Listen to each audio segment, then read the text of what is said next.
Okay. Shh. Okay. Totally quiet.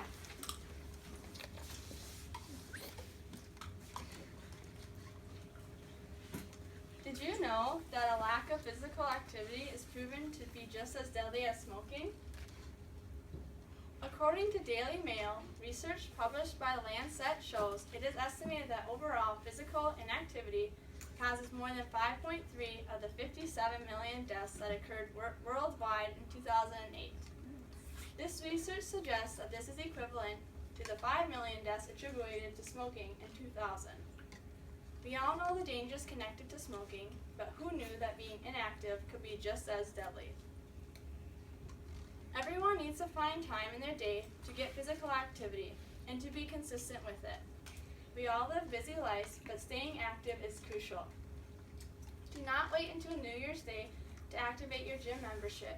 Start being active today because your health relies on it. According to the Mayo Clinic, get at least 150 minutes of moderate aerobic activity or 75 minutes of vigorous aerobic activity a week, or a combination of both.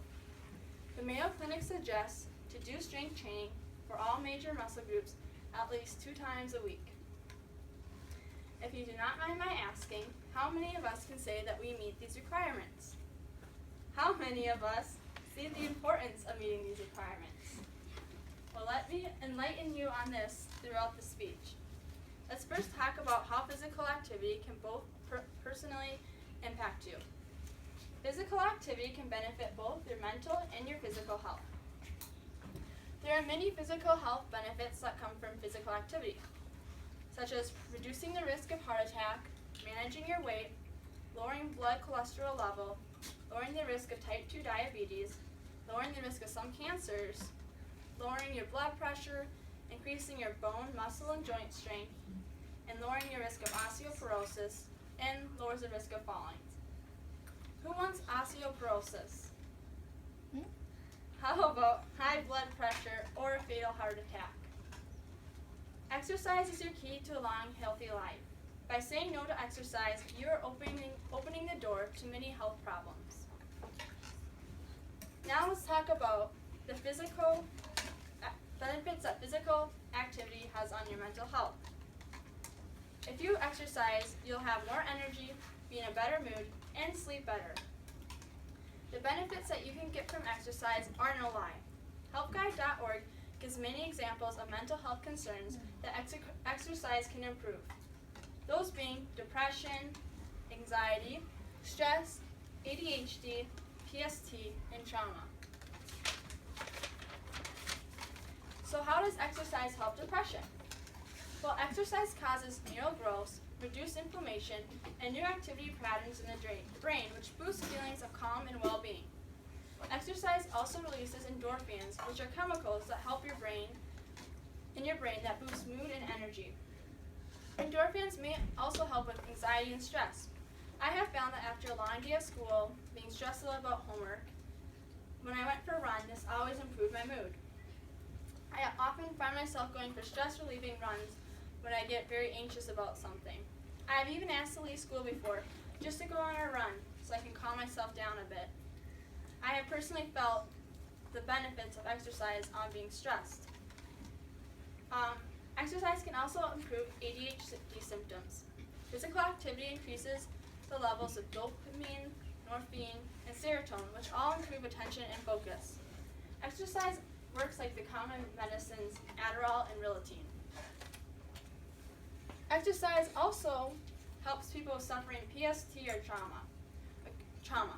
According to the Help Guide, evidence suggests that by really focusing on your body and how it feels as you exercise, you can actually help your nervous system become unstuck and begin to move out of the immobilization stress response that characterizes PST or trauma.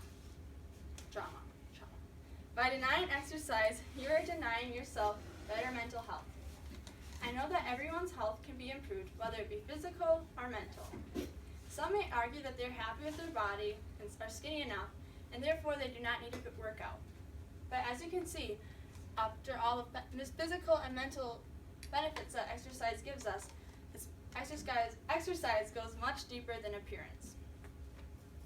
So, how can we work physical activity into our lives. Let's talk about that next. It is important to find 30 minutes a day to work out. I know a lot of us say that we're busy and we do not have time, or we're tired after a long day of work. But 30 minutes is not that much to ask for. Here's some examples. You could walk to work, start the day off by going to the gym, stopping at the gym before you go home, or even popping in an exercise video instead of watching TV. By doing this, you are meeting the physical activity requirements that the Mayo Clinic gave us, and you're being consistent. I guess if it comes down to watching 30 minutes of TV or exercising for 30 minutes, you can ask yourself, what is really more important, your physical and mental well-being or keeping up with the Kardashians? You do not need to be a fitness fanatic to make exercise a priority. Although 30 minutes a day is suggested, Harvard University states that some studies show that walking briskly for even 1 to 2 hours a week, 15 to 20 minutes a day, starts to decrease the chances of having a heart attack or stroke, developing diabetes, or dying prematurely. So at the end of the day, it is important to get some exercise over none. Some of you still may be wondering how physical activity would really look in your lives. Even though you've heard all the benefits and how to get it into your schedule, you still might not be seeing how it personally impacts you. So let's find that out. Close your eyes and picture yourself right now. How does your overall health look? Are there areas of your mental and physical health that you can improve? Picture yourself doing what you want, at your happiest, with a low amount of stress, and living in a body you're confident in. All this can be accomplished just through 30 minutes of exercise a day. Now picture yourself around 55 to 65 years old. You are just around the age of thinking about retiring and could have many years ahead of you that could be enjoyed. Do you picture yourself going on vacation, spending time with your grandkids, and avoiding premature death?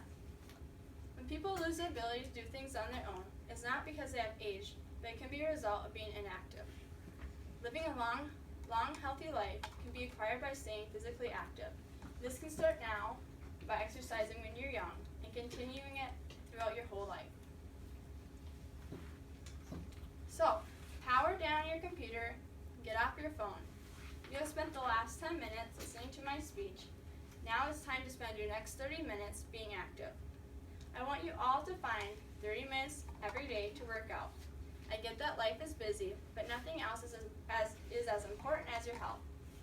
Whether that be going for a walk, going for a jog or a bike ride, anything is better than nothing. Take control of your future and ensure that you're putting your best foot forward and being physically active.